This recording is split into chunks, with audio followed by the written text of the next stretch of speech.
You ask Tiger to solve. This deals with linear equations with one unknown. The final result is x equals 29/5. Let's solve it step by step. Simplify the expression. Find the lowest common denominator. Multiply the denominators. Multiply the numerators. Combine the fractions.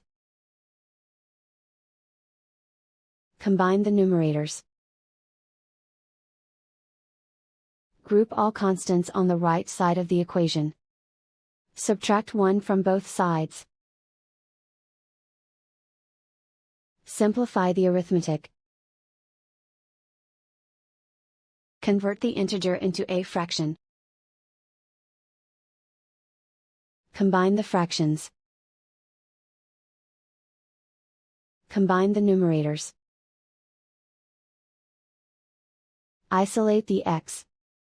Multiply both sides by inverse fraction 2/(-1).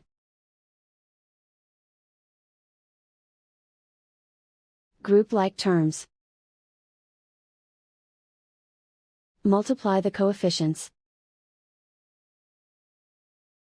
Simplify the arithmetic.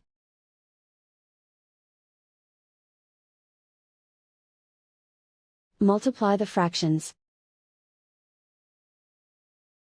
Simplify the arithmetic. And so the final result is x equals 29/5.